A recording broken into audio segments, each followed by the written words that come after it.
Howdy folks, Spencer here, and today I'll be going over the latest batch of news for STO on both PC and console. As always, chapters to each topic are listed down below. Next up, for all platforms, there's a MUDs update incoming this Tuesday, December 17th, and along with this, there's going to be a 75% sale on all of the non-bundle items in the MUDs store from the 17th up through December 22nd. The three new items are the Universal Kit Module Transmuter Wand, the Torchbearer Ground Gear Pack, and the Universal Kit Module Voth Exosuit. So everything is for ground here, nothing for space. Now for the Transmuter Wand, I don't happen to have this one myself, but what it is something you apply to a foe that will turn them into a cat, and then they'll debuff all of the other foes around them within 5 meters by shutting shields offline and disabling their abilities. So this is a fun kit module, but I don't think it's one you'd use for performance. And whether or not that's worth 20 bucks to you, that's entirely up to you. Next up is the Voth Exosuit Universal Kit Module. So this will transform you into a Voth Exosuit, which has a bunch of special abilities. This is a fun little gimmick ability. It's not really great for performance, but it is pretty fun to play around with. And there's some videos of it up on YouTube, but I'll quickly show it to you here.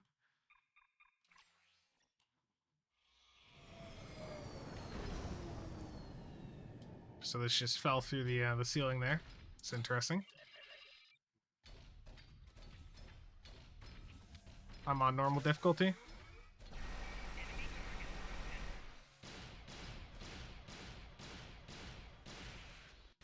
So it's interesting. You've got the ability to snipe here. You can shoot a bunch of them at the same time. Like it's a fun little ability, but it's not necessarily the most practical for performance.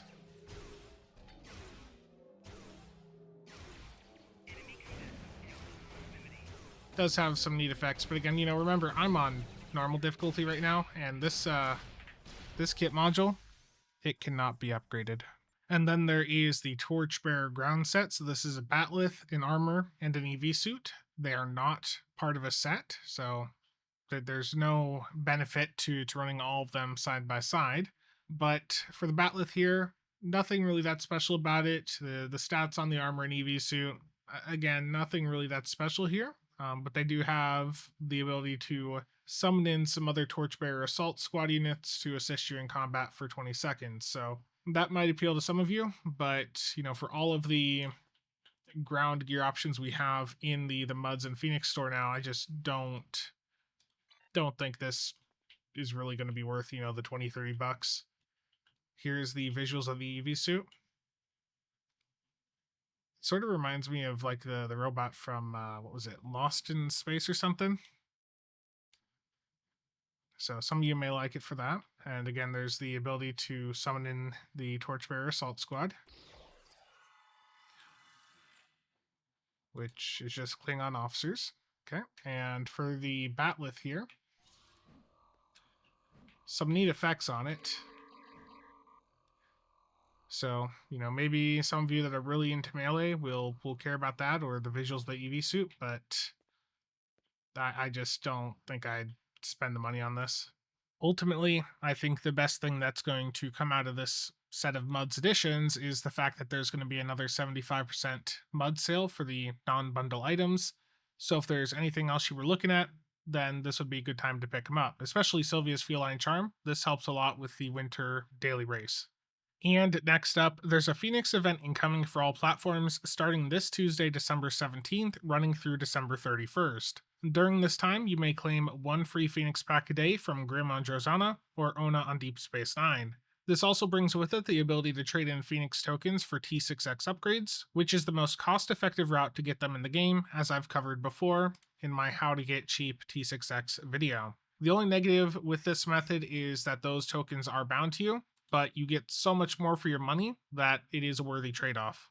But what's really special about this Phoenix update is that we're seeing additions to each tab of the Phoenix store, as Bordicus had previously hinted at. For the Epic tab, the Tier 6 compiler Science Dreadnought from the 2023 anniversary event has been added to it. The compiler is a solid ship that may appeal to some of you that are interested in the science side of things, I'll leave a link to my breakdown of it down below, along with a link to this build guide from Distant Night, which is a build for it that is just going to chew right through elite content.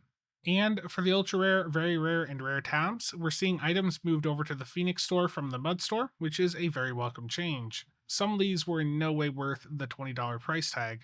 Starting with the ultra rare, there's 3 new items here. The first is the Crystal Power Pack, which contains the anti-proton matter conversion dual heavy cannons and the beam array. Then there is the Universal Kit Module Crystal Prism and Evil Lorca's Armor.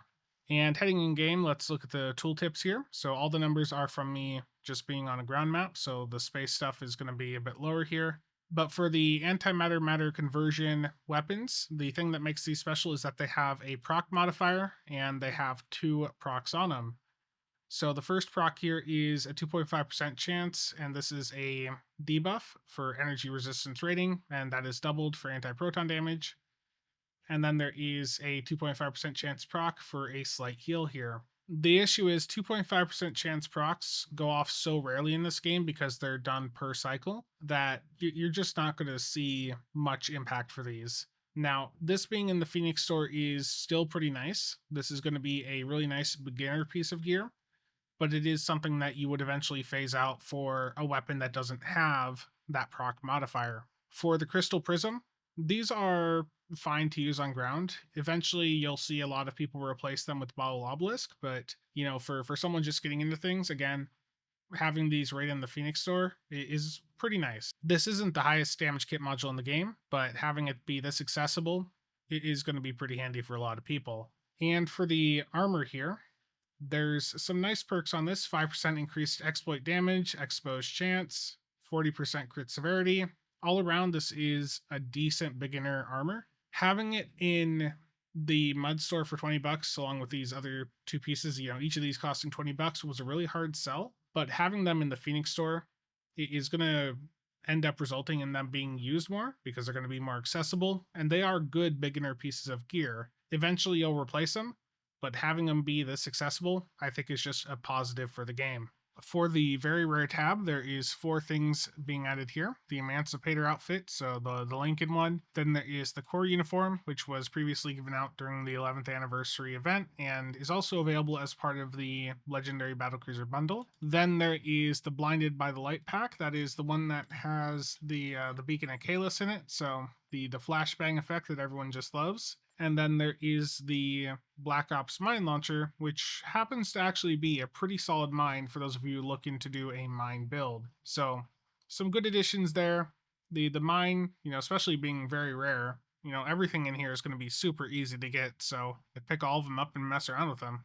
And for the rare side of things, there is the Martian mining laser, which was in no way worth $20 before, so having it be that accessible I think is good. This was more of a weapon that was for the fun visual side of it and not necessarily for performance.